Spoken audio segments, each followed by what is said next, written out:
Hello, friends. Welcome to ResearchSetGo. It's Josephine here, and in this video, we are going to be learning about what happens in the brain when we sleep. So first of all, you might be wondering exactly what is the brain? And the brain is the control center of the entire human body. Now, sleep is incredibly important, not just for your physical, but also for your mental and cognitive health. Unfortunately, a lot of people overlook sleep. Sometimes we see it as a waste of time or just as a boring activity. But that is completely untrue. Sleep is incredibly important. Now, I'd like to talk quickly about what happens in our bodies when we sleep because it's going to help us understand what happens in the brain. So, as we're sleeping, our brains actually relax. They go into something called chill mode. And so your heart rate slows down, your body temperature lowers, and you're just sort of calming yourself down. Now, your digestive system also slows down. That's why it's really important that you try not to eat food too close to your bedtime. Now, although our bodies are relaxing and calming down, our brains are still very active. And in order to understand exactly what our brains do as we sleep, we need to be able to break down the stages of sleep. So let's take a look at sleep anatomy. So sleep is made up of four main parts: stage 1, N1, N2, N3, and REM sleep. Now, stage N1 is also known as shallow sleep, and it lasts 1 to 5 minutes long. It's about 5% of total sleep time. And during this stage, we are starting to lose awareness of our surroundings, but we're easily woken up. The purpose of stage 1 is being able to get us closer to our deep sleep stages. Because if you think about it, you can't just close your eyes and immediately start deep sleeping. So let's move on to stage N2, which is quite similar to N1.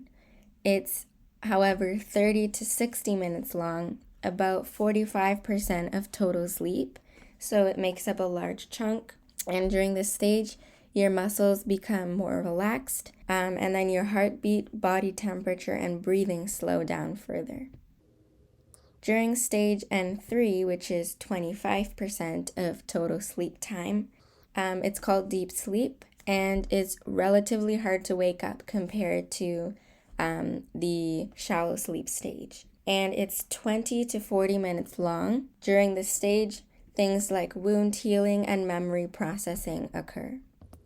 Stage N3 also cleans out the brain. So there's a lymphatic system, which I like to refer to as the cleaning crew, and it uses cerebrospinal fluid to flush out toxins.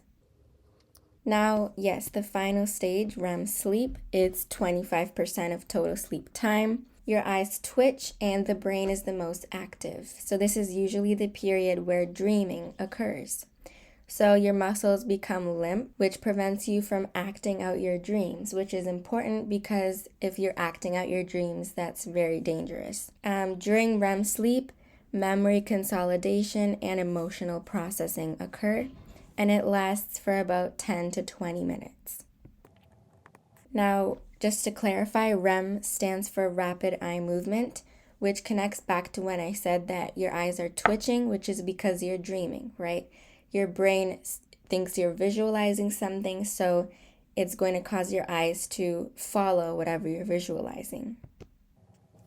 So in total, we sleep for about 90 to 110 minutes, and it is really important that you get enough sleep. So that's one sleep cycle, but we usually complete about 5 cycles. And so if you get 8 hours of sleep a night, that should be enough to complete all of your sleep cycles. Just to clarify, these cycles repeat themselves as you sleep, so you don't necessarily notice when you begin a new cycle, and you don't wake up in between them.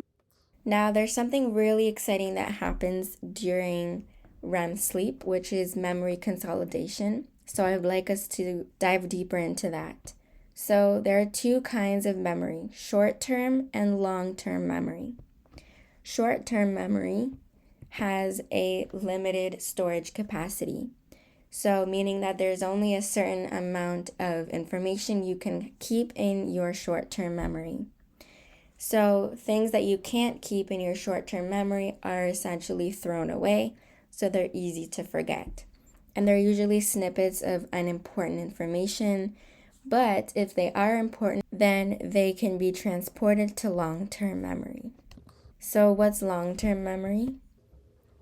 Long-term memory has an endless storage capacity, so there is no limit to how much you can store in long-term memory. It usually contains important information that's hard to forget and can be retrieved. So usually if you've prepared really well for an exam, the information has been transferred from short-term to long-term memory, and then you can retrieve information to write your exam.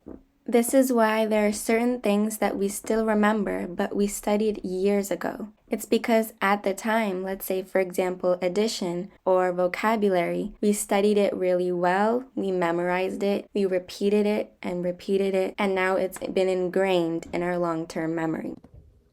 Now, all of this happens, the transfer from short to long-term memory occurs during this REM sleep period in a part of the brain called the hippocampus.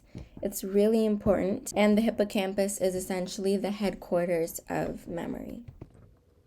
Now, it's also important to note that we don't just remember and go over things that are found in a textbook or dates. It's not just academic things. It's also emotional things that you're going through. If you are feeling stressed about something, or you are going through some relationship issues, could be positive things too.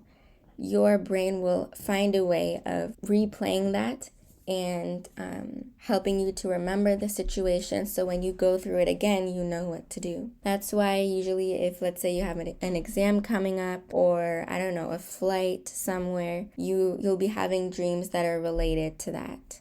So yeah, I think based on everything that I've mentioned, you can now see that sleep is incredibly helpful in all aspects of your life. And this is a well-researched, there's a lot of publications in this area. This is just an example, which was written by Boren Rask and published on the American Psychology Society. So this just goes to show that it's really important that you get enough sleep. So I'd like to thank you for making it to the end of the video. Please subscribe if you learned something new, and I'll see you next time. Bye!